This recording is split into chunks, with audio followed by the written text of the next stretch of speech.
Hello, School Transportation Nation. It's Tony Corpin here. We're excited to have you here with the podcast. And also we're excited to have Mr. Ryan Gray, editorial chief, keeping his fingers on the pulse of the industry. Ryan, welcome, sir. Thank you, Tony. I'm excited to be here. As always, Nation, it's great to be with you. All right, this episode brought to you by TransFinder, the leader in school bus routing software. We'll also be talking with Tim Ammon, industry consultant. Ammon Consulting Group, right, Ryan? Is that what it is these days? Yes. He's got his own consulting group again, and going to be doing a couple of great sessions for us at STN EXPO East. So he's going to dive into those. Funding, Tony. A lot of folks are talking about funding right now. There's some pretty dire straits folks are looking at. I think people are also freezing on about a quarter of the nation. Every conversation of anyone in Indiana is like, where they're preparing for the Arctic blizzard. Yeah, Tim, I was just talking with him. Of course, he's going to be up in a few. He made the Costco run, tried to stock up on all the supplies that his family's going to need. Got the electric snow blower from Amazon. He's ready to go as they're looking at about 10 inches of snow over the coming weekend, or actually last weekend as you guys hear this. So I was talking with Charlotte-Mecklenburg Transportation Director Vec Dunn last week ahead of the storm. Ice coming from, I think it's from West Texas or Southeast New Mexico all the way to Raleigh, North Carolina, these horrific ice storms. So everyone was preparing to lose days of electricity, of course, with all that ice on the road.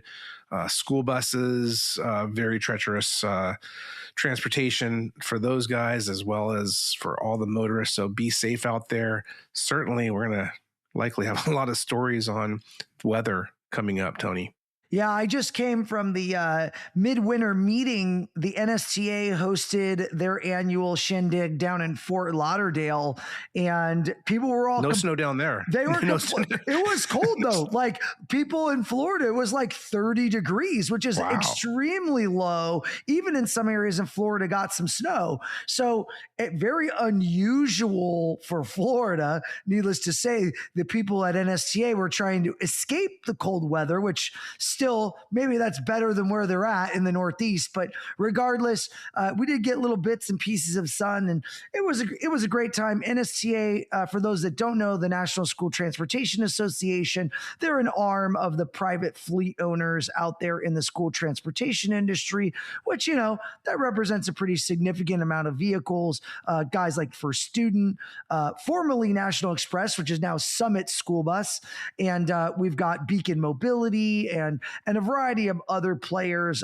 STA are down there, in addition to their executive director, Kurt Mackison, who is usually the MC of the event. So they always put together some great networking and conversations around everything happening in the private contractor space. And then they have their lobbyist, Becky Weber, who always gives the audience a great insights into where things are on the political front, a lot of legislation, bills that are active. They prognosticate where things are going to go. And no big surprise, the prognostication for the clean school bus bill basically is what's going to happen to the money. And I think the reality is no one knows. They did indicate, though, that their gut was that it was going to be aligning more closely with propane, natural gas, and also, wait for it, Ryan, diesel. Yep. But biodiesel. So I know there's only a few districts that use biodiesel. Clark County, Las Vegas, that's a big one using B20. I think we need to get a read on how many people are using biodiesel out there. Yep. Well, a lot of folks are. It's a blend, obviously. What I would be interested in is, and I've said this for years, renewable diesel. I think that has really been an opportunity that has not been seized upon because it's been traditionally a premium to regular diesel. That's where the low carbon fuel standard comes into play, but only California really leads the way on that. It's had the LCFS and the incentives to bring that cost down and then, of course, up the availability. Washington State, Oregon, and most recently New Mexico. New Mexico is still in the process of getting that online. Actually, interested to hear from folks out in New Mexico. Are you using renewable diesel yet? But those are really the 4 states where you will see or are seeing renewable diesel in the school transportation market.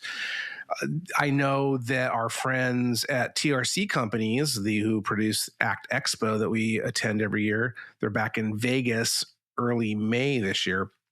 I know renewable diesel is going to be talked about a lot there. There's a webinar coming up. It's a drop-in fuel, Tony. It's not biodiesel. So chemically, it's different from a biodiesel, which again is a blend, although there is increasingly pure biodiesel that can be used. And we've seen that with our friends at Cook Illinois Corporation up in Chicagoland, the largest school bus contractor up there, but really limited in terms of what we're seeing in the school transportation space for, again, a full biodiesel influx into the tank. Now, a lot of folks have been using biodiesel blends for decades in the school transportation industry. There's always been, some issues though, especially here we are in the middle of winter, Tony. We're talking about all this snow and ice everywhere, gelling issues. You don't have that with renewable diesel, which again is a different distillation process essentially. So organic material, there's different ways, feedstock that you can create renewable diesel, but it's warranted by all the engine manufacturers. It doesn't harm the engines. It's a drop-in fuel, so you don't have to blend it. There's been reports, and we've had articles on this, as well as speakers at STN EXPO West out in Reno that say, no gelling. It actually extends the life between oil changes, fuel filter changes. People don't see the regen problems that regular diesel has. So again, I feel like it's been a missed opportunity. So it will be interesting to see once EPA does come out with details on clean school bus, what bio quote unquote diesel means. And again, a lot of folks misunderstand the two. We ask surveys, hey, do you use renewable diesel? And they say yes, and come to find out they're using biodiesel. So there's a whole education there. We did a whole big article several years ago on the differences. And so that if you head over to stnonline.com and search renewable diesels, you can pull that up. But yeah, you're right, Tony. That's my back channels. That's what I'm also hearing, more emphasis on propane, which again, there's only one avenue to go down for that in the school bus industry. And Bluebird and their friends at Roush and Ford, which produce that system, they can only make so many, right? So it's very limited on the number of propane units that could be even made available. And then CNG, there's no school bus CNG on the market currently, so no new bus. So it will be interesting. Again, we've been talking about this for months. Will we see diesel and come back into this? And folks thought it was heresy. Well, it seems like the writing on the wall that there's going to be a shakeup when it comes to the type of fuel that's being funded, because we know electric has been, I think, 95% of the funds to date. And we know that with the Trump administration, they want to go away from electric, at least relying on electric. So could see a big shakeup with clean school bus funding here in 2026. Yeah, I think the other side of electric, you definitely hear from a lot of the New York state contractors that have deep concerns about some of the mandates that are looming for them within that environment. So I think, again, the contractors are hedging their bets that things are going to change. Obviously, political environment, people are going to keep kicking the can down the road, or can you get an extension? But to move the entire fleet of New York to all electric, most of the contractors have the same position. It's unrealistic, unreliable. There's no way New York can support an all electric fleet within the state. It's not a one size fits all. So definitely a big kind of question mark with what's going to happen in New York specific to those EV mandates. Yeah, if I was a betting man, which I'm not necessarily, but I'd let my money ride on that getting changed up.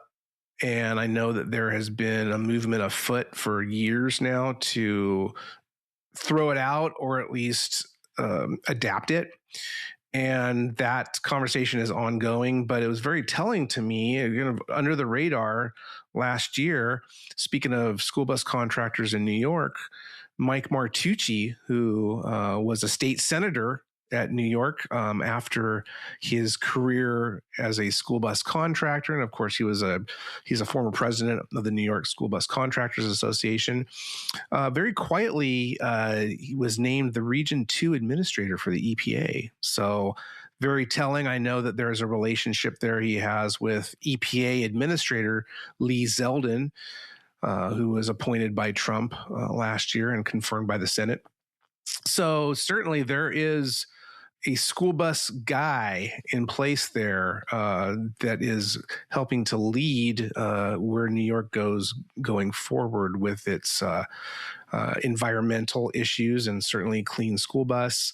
So something to watch out for. But I think you're right, Tony. I think it's at least the way the current winds are blowing, we're going to see some altering of that mandate sooner or later. Yeah, another panel that jumped out at me was the OEM panel. So Bluebird, IC, Thomas, and Ride were all represented on that panel. And there was consensus that the market was going to move up in terms of volume. So they obviously recognized that. We saw an increase in volume, particularly in the area of diesel engines. But what was brought up during the meeting was that the Cummins ISB 7.2 has been now delayed to 2028. So we will not see the diesel engine in the school bus market until 2028. And, obviously that is a reaction to the move to change, obviously, the GHG regs. So they've decided to move that release out. The octane will be available pretty much in 26, but they were prognosticating that the ISB 6.7, that there was going to be a pre-buy because people don't want to pay the higher costs. So I think, again, the consensus on the panel is that the cost of a new diesel school bus is going to go up substantially with the cost of the new engine tech. Now, we'll see if that doesn't delay their spike in market buying. But in the next 2 years, it seems that they think that more and more people are going to buy the ISP 6.7. Now, we had talked to Cummins some time ago that they were actually going to decrease the amount of production of that engine. Now, as the wind blows, that may be changing now that they're delaying this release. So I'm not sure if you have any insights on this front, Ryan. Well, we've been talking about the potential for pre-buys for a while now, ever since we learned of the final rule for that phase 3. And our Bob Paluski, our good friend, our technical editor, NSTA Hall of Famer, he's been writing about that. But, as you were talking about the pre-buys, Tony, I was just doing a quick Google search, and it dawned on me that I just mentioned the former state senator Mike Martucci, now EPA administrator for Region 2 in New York. In September, EPA also named him the acting administrator. And this is really interesting for Region 9, which is out here on the West Coast, San Francisco. So certainly the federal government is trying to influence, and has been, obviously, this whole electric quote unquote mandate, and specifically how it's going to affect school buses. So it's really interesting to see this. So stay tuned. Maybe we need to get Mike Martucci out to STN. Absolutely. Mike Martucci, if you hear us out there in the nation, join us. Yeah, his sphere of influence seems to be increasing. Yes, we'll have to work on that. So again, stay tuned for that too, nation. So Ryan, one other session that kicked off the day was a like fireside chat with Robert Stobaugh, who is the chief operating officer at Samsara, along with Jason Kerna. He is the VP of Information Technology at First Student. So they were discussing kind of what were some of the trends in the market around technology specifically, and kind of what were just overlying trends. They called out top trends and challenges: driver shortages, rising costs, transportation needs specific to special needs, safety, transparency expectations, aging technology, fleet software consolidation into uniformed platforms. So all in one pane of glass. So definitely seeing more of that. And also they talked a little bit about when do fleets start to make investments in technology into to the tech stack? Because a lot of times it's become a fragmented experience, right? You've got this swivel chair going from one program to the next. So we've definitely seen some of the bigger players consolidate or start to offer a broader spectrum of solutions. And I think as we see different emergent tech trends like AI.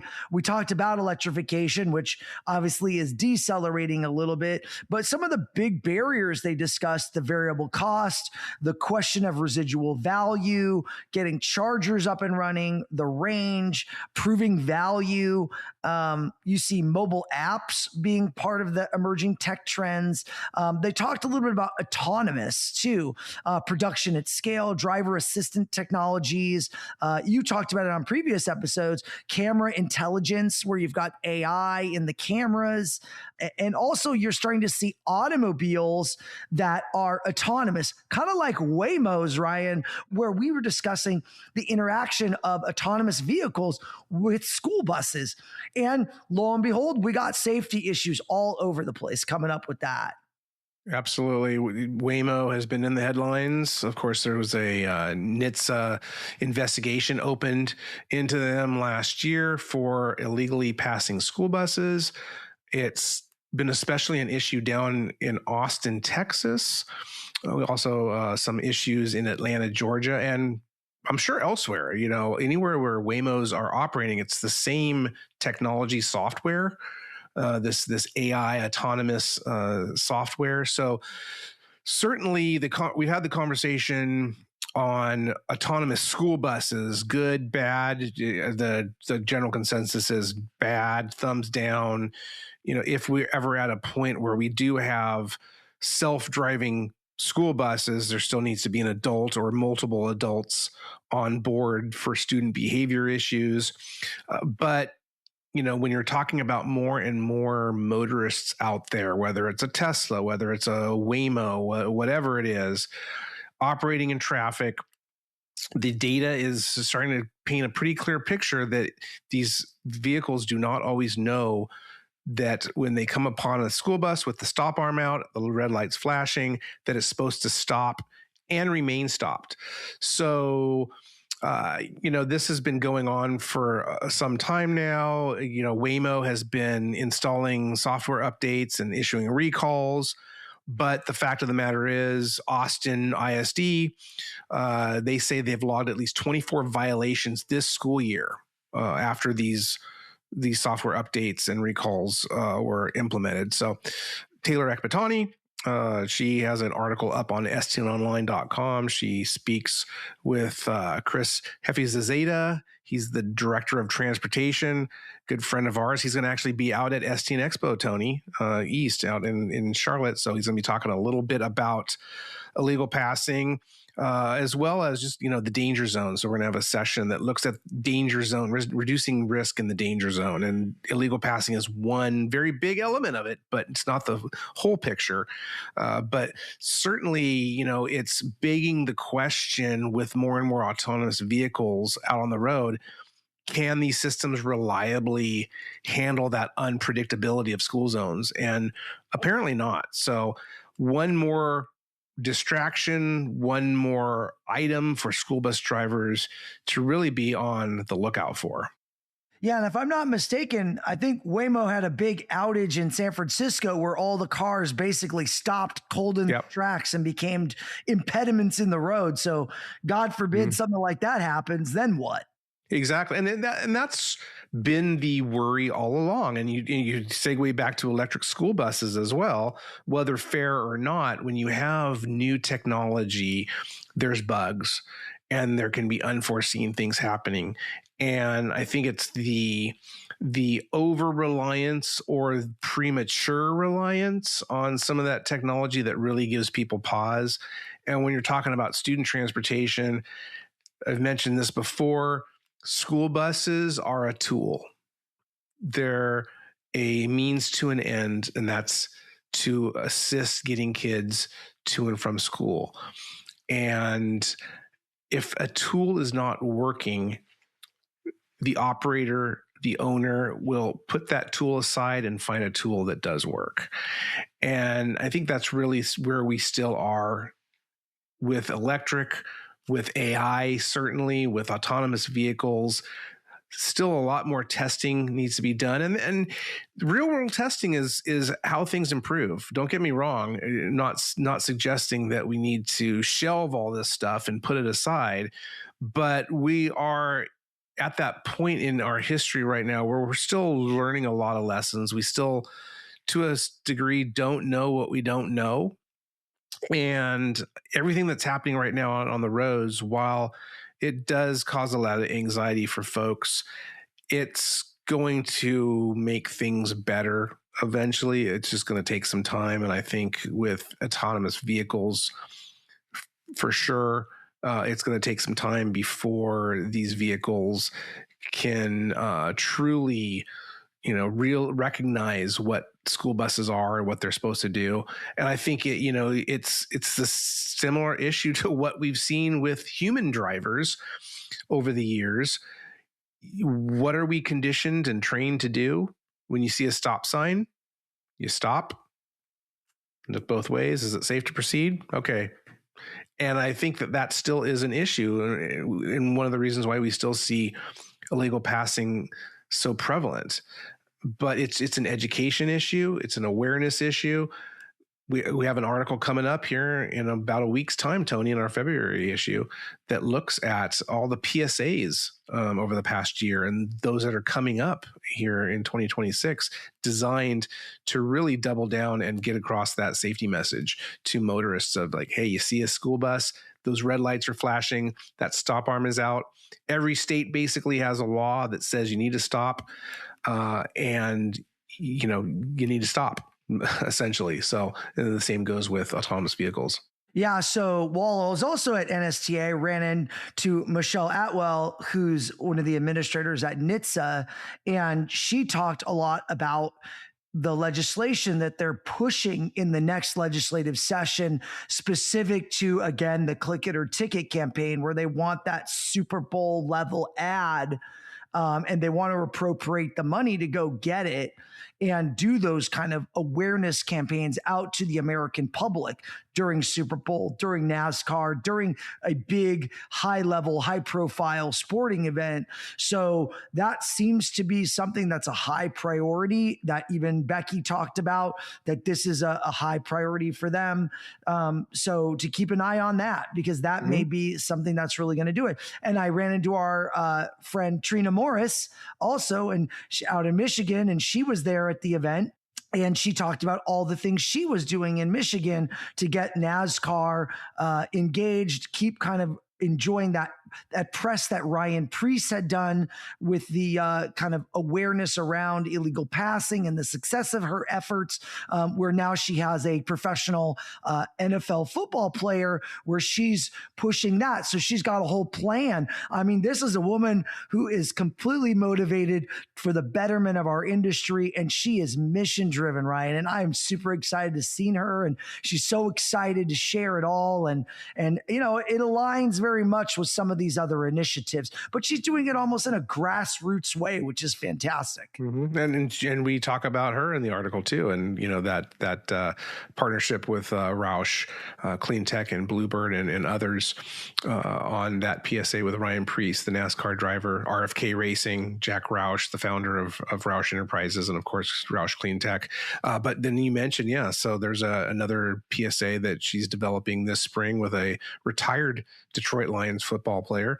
And we have the Senate passed School Bus Safety Month for October. They actually passed it in November, right when the government shutdown ended. And of course, here we are facing a potential another government shutdown here at the end of January. Hopefully that doesn't happen, because we don't want to submarine any of those efforts that are going on at the federal level to impact school bus safety. And some of that, frankly, we have National Transportation Safety Board scheduled to come out to STN EXPO East in Charlotte as well. So keeping an eye on that. But absolutely, there's a lot going on, and around the Super Bowl here that's coming up in a couple weeks, and we're supposed to see, tied to that Senate approval of School Bus Safety Month, there is money that was set aside for a PSA as well on illegal passing. So we're supposed to see that in the run up to Super Bowl Sunday. So keep your eyes peeled, folks, as you're watching TV. Hopefully you'll see some positive school bus safety messages out there. Absolutely. All right, Ryan and Tim Ammon, consultant extraordinaire, dig into some great topics. There are three types of people: people who love change, people who hate change, and people who regret not changing sooner. At TransFinder, they say, embrace change and have zero regrets when you implement TransFinder's award-winning Route Finder Plus solution. Clients often share how they are saving money with Plus. They also share how easy Plus is to use. TransFinder's experts make implementation pain-free, and clients wish they had made the switch sooner. Plus turns 6 years old in 2026 and is more robust than ever. There's a reason why 1 in every 3 students receiving school transportation takes a bus with TransFinder's solutions on it. Don't let fear of the unknown hold you back. Kick off 2026 right. Contact the TransFinder team at 800-373-3609. That's 800-373-3609, or email them at getplus@transfinder.com to learn more about Route Finder Plus and their other award-winning solutions and services. All right, School Transportation Nation. I was joking with our next guest here a moment ago. He needs his own desk on the podcast where we can cut away to Tim Ammon. It goes without saying, consultant, student transportation expert. You've done so much with and for the industry. It's always a pleasure to have you on the nation and to talk shop. And you're going to be talking about funding. And that's the topic of a session that you're going to be doing for us at STN EXPO East out in North Carolina in March. Tim, again, it's always a pleasure to have you. And funding. Let's talk about it. Everyone knows right now that we're looking at some pretty bleak budgets for the coming school year. Help us make sense of it. Sure. What's going on out there? Yeah, no. And first off, thank you. Appreciate it very much. I'm hoping there's a jacket like the 5-time people on Saturday Night Live. That would be terrific. I'd be into it. I'm certainly willing to help do the design. We can work on that. Definitely. Fantastic. Yeah, it is right now. The amount of uncertainty and the amount of questioning that is coming out of all of the appropriations processes, whether it's federal appropriations, whether it's state appropriations, local, none of it feels certain in any way. And so from a transportation manager perspective and from just a school district perspective in general, it is really hard to kind of get your bearings on what you're going to be able to do over the next 12 months or the next, even 6 months between now and the end of this current fiscal year, as we're seeing with certain districts. There was just articles coming out about Portland Public Schools having to cut potentially 300 people and $50 million in expenditures by the end of this year, which seems like a bananas kind of number to get to. And I think all of this unrest and all of this lack of certainty makes it very difficult to say what are the kinds of things that we can do from a transportation standpoint or from a district standpoint to try to provide the best kind of service that we can to the most number of kids. Because you'll see there's a lot of publications that have come out on this. One of them from National Association of School Business Officials, NASBO, I think. Yeah, School Business, NASBO, right. Yeah. And it had indications around 23 states that are looking at reducing funding. But when you look at even the states that are looking at increases in funding, those increases are being, in many cases, outstripped by the inflationary costs. So in the end, even if you're getting additional funding, in some places, it's actually a reduction because we aren't keeping up with the rate of inflation on certain costs, especially costs around like healthcare and some of those other pieces. And so the consequence of this is that sort of old saw around doing more with less, I don't think has ever been more true than it's going to be over the next couple of years. I think we have edged up against the white lines of capability over the last couple of years. And now I think we're going to see a lot of tipping points around big changes in the amount of services that folks can provide and to whom they can provide them. And that's all wrapped up into all of the other things that are happening within school districts around school choice and enrollment changes and everything else that is in some way, shape, or form going to influence what the job of the transportation manager is every day. Because if we don't know where the kids are and we don't know how many of them we're going to have and we don't know how much money we're going to have to do it with, like this becomes a really hard job pretty quickly. And I think that's actually the territory that we're trending towards. When you mentioned that fiscal survey of states, were there any other items in there that jumped out? It was a pretty detailed look. And again, like you mentioned, a couple dozen states are reducing. There's some that are increasing funding, but like you pointed out, there's net zero or whatever negative because of inflation. And you touched on it too, healthcare. And I actually spoke about this. I did a LinkedIn video post last week, I guess, or 2 weeks ago, on the rising insurance premiums that we're all shouldering. Yeah. Right. I've seen my personal family's premiums double from last year and forced us to get creative. And that's an element that school districts need to deal with. You're talking about the driver shortage or staff shortages.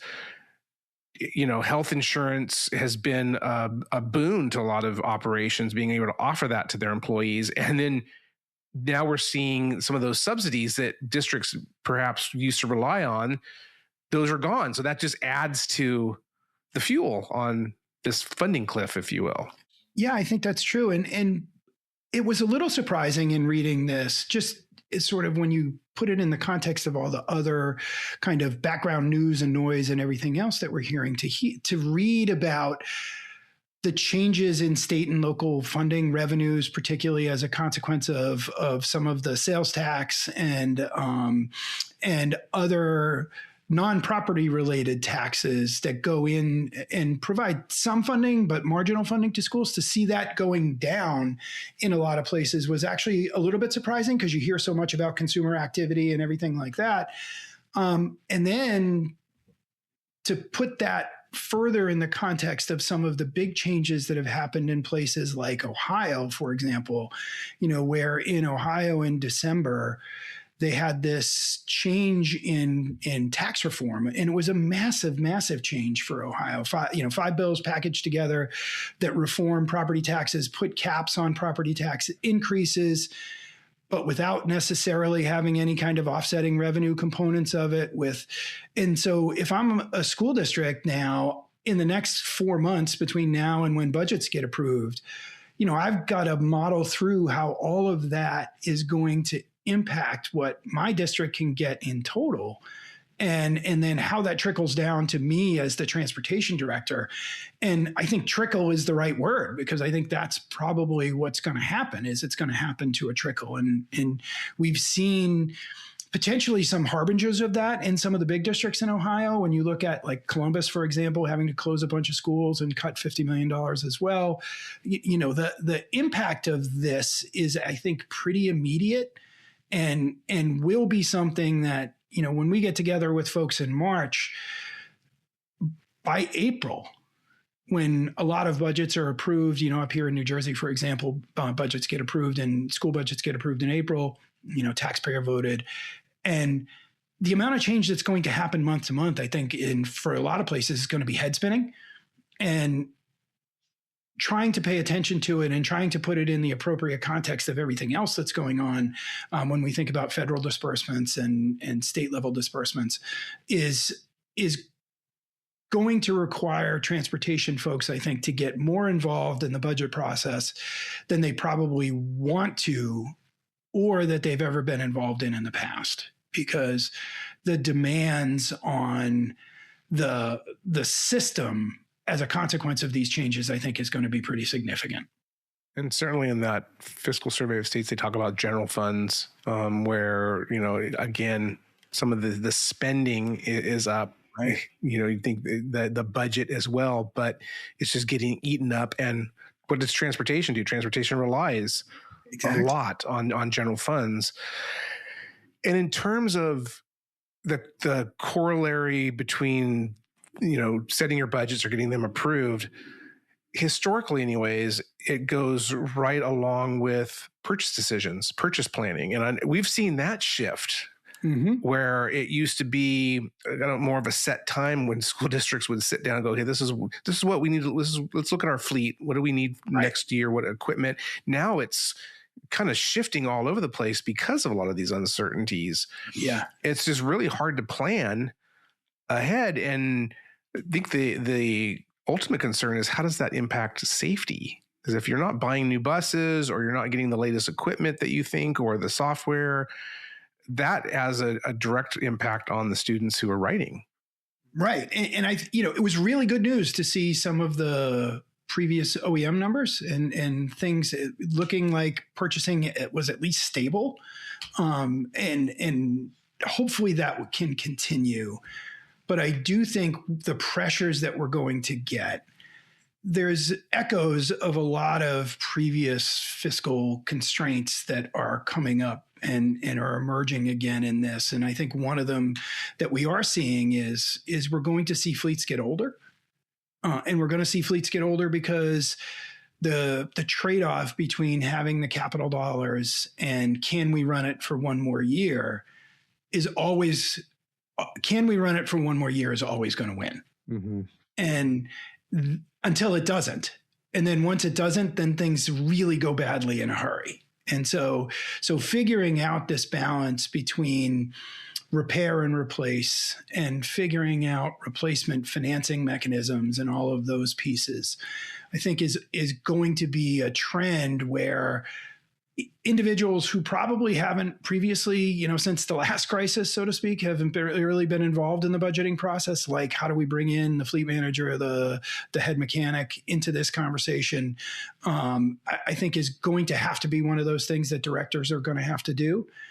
Because we've talked ad nauseum forever about the driver shortage, and in some districts, the driver shortage here might be a blessing because it means we're not spending money.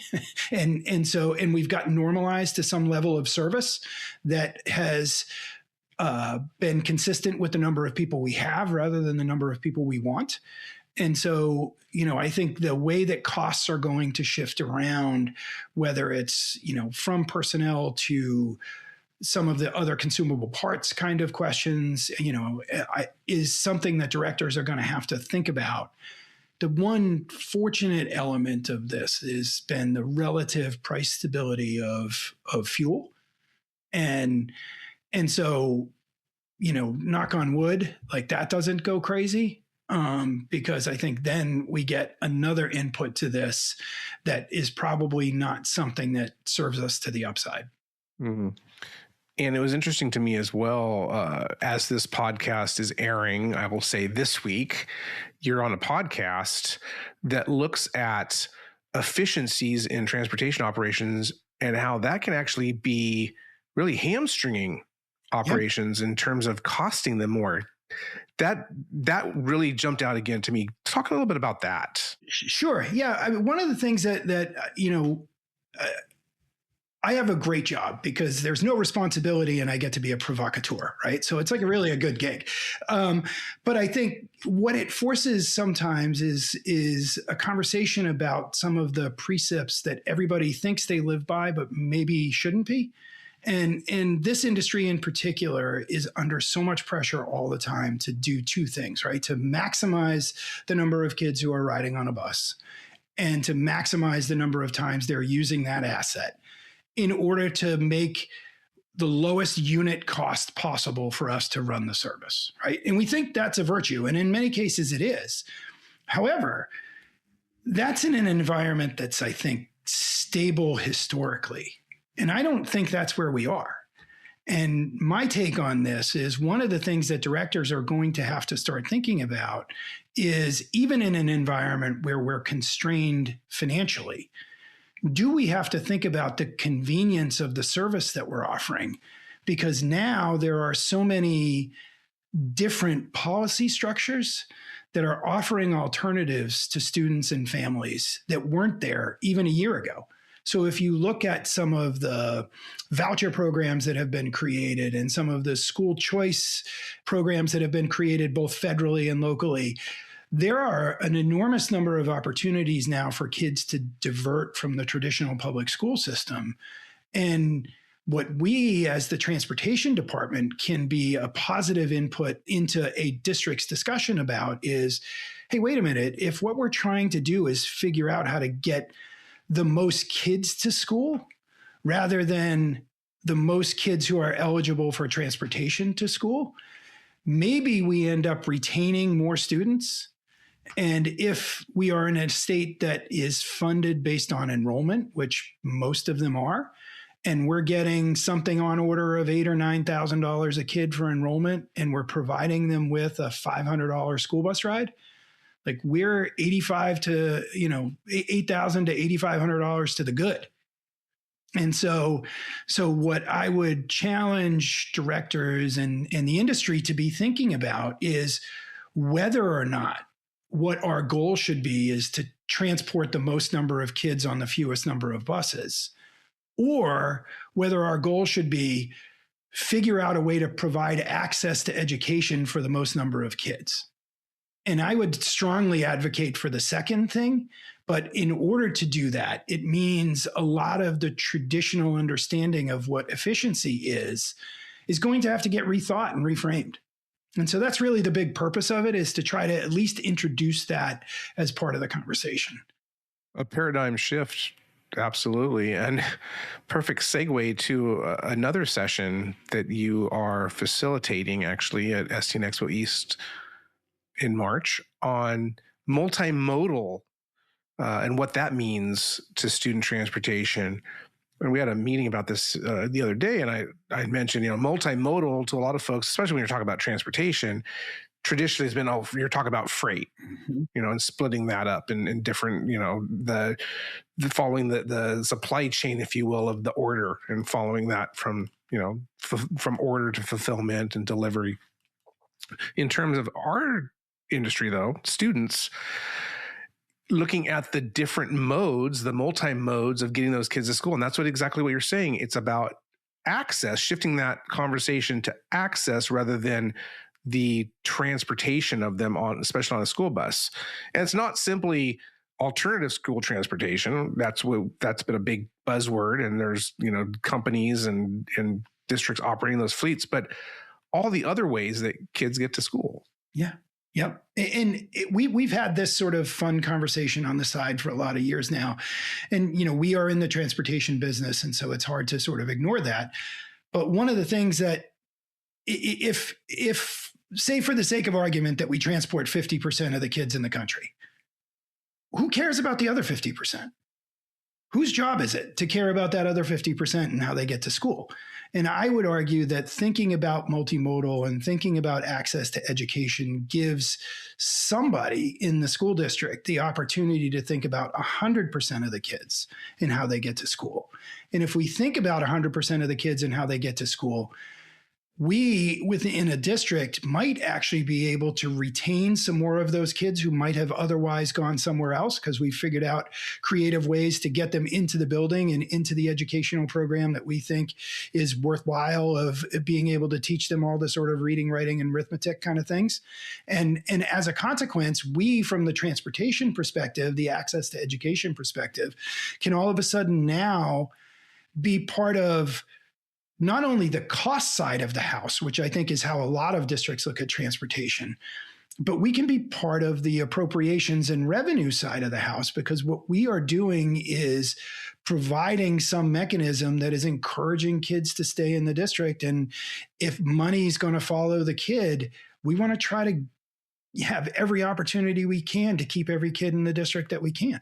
And so I love the idea of how we're thinking about the multimodal session. I think it's going to be really fun because I think it does challenge a lot of basic presumptions around how the idea of transportation is looked at across a district.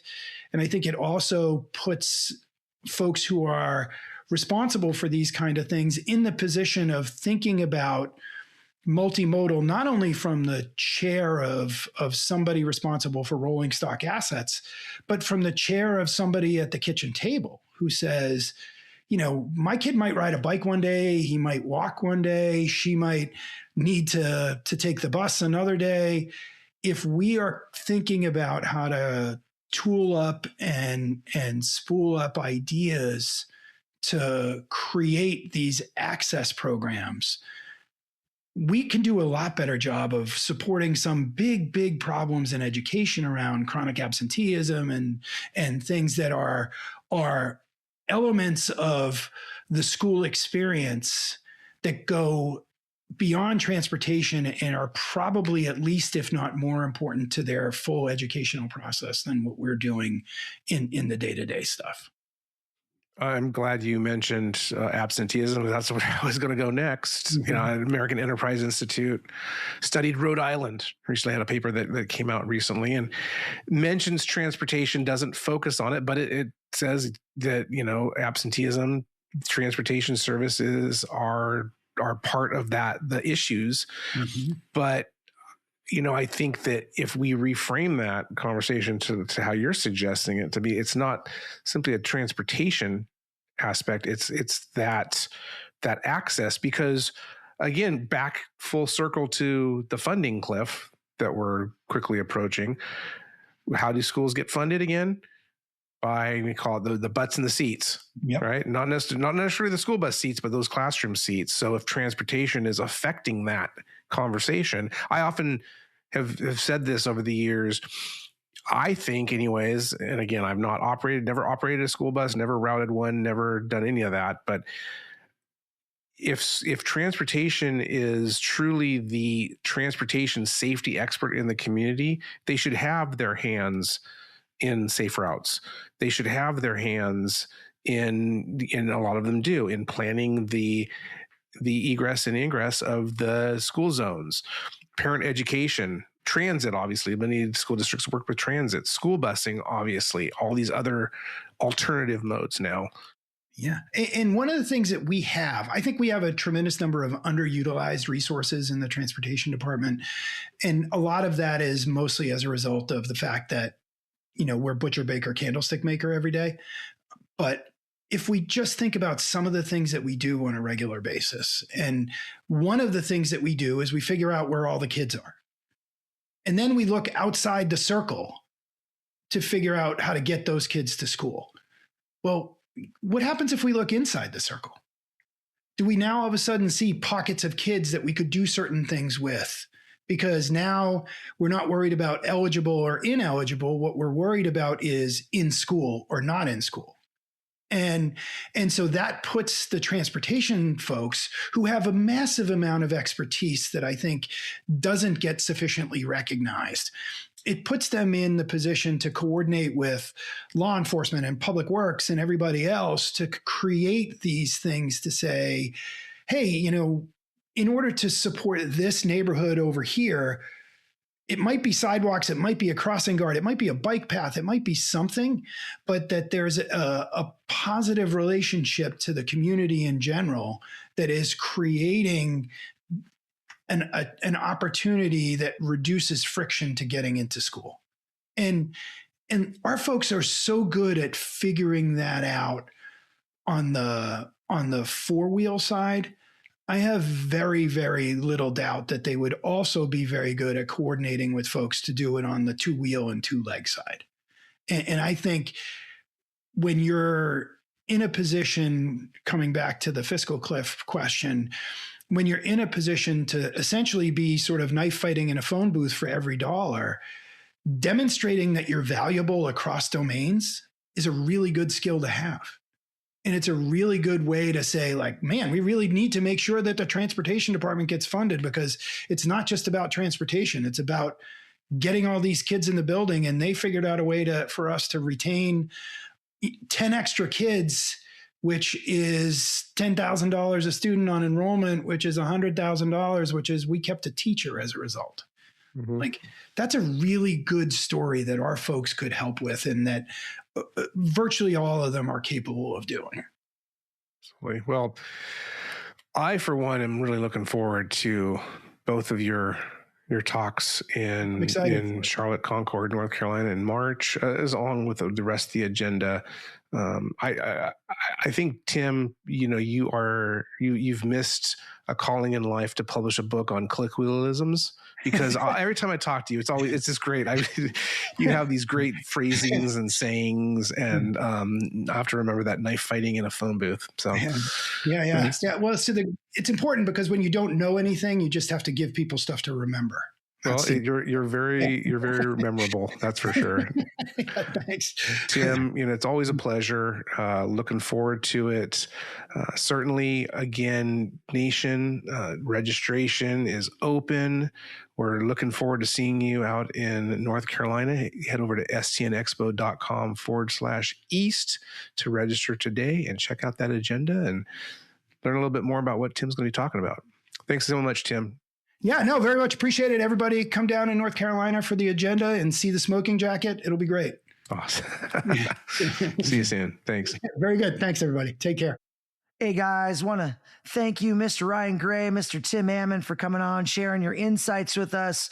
Great headlines this week, Ryan. Really enjoyed talking about all things happening in the school transportation industry. Nation, we always dive into the hot topics, but we also like to touch on them at STN EXPO. So don't forget to register STN EXPO East, save $100 with early bird reg. And guess what? STN EXPO West registration is open. Go to stnexpo.com, click on East or West to go get yourself registered. We got the super early bird on West because it's still way out there, July 9th through the 15th. And STN EXPO East is March 26th through the 31st. So lots to take in, lots of content to learn, train, network with peers, take advantage of all these opportunities, guys. We try to create these really informational and transformational events for you, and we got you covered every week, Nation. Don't forget, this podcast is brought to you by TransFinder. They are the leader in school bus routing software, and we appreciate them for being on each and every episode of the School Transportation Nation podcast. Nation, don't forget, go to Spotify, Apple Podcasts, wherever you listen to pods to get all the latest and greatest as we get closer and closer to, was it 200, Ryan? I feel like we're getting closer to 200 episodes. Yeah, I think we're at 192 this issue. We're at 290, guys. 291. 290. Oh, 300. 300. All right. See, sorry, we're getting closer to 300. I'm lost my mind. It's 300 episodes. All right. Well, that's even a better, mark to hit. So definitely excited for that, and we'll keep moving towards the big 300. You can celebrate with us. Probably was it April? Maybe in April. we'll be there. We'll have to count it out. Yeah. And I want to do a shout out to our producer, Claudia Newton, who I've been trying to get her on the podcast, and we have to screw up our count to get her to pipe in. So if you heard that voice in the background, keeping us on task, that was our producer, Claudia. So thank you for that. Yeah. Well, we love you, Nation, as much as we do love Claudia as well, and Mr. Ryan Gray for always being here, sharing their knowledge with us. Nation, we love you. We'll see you next week.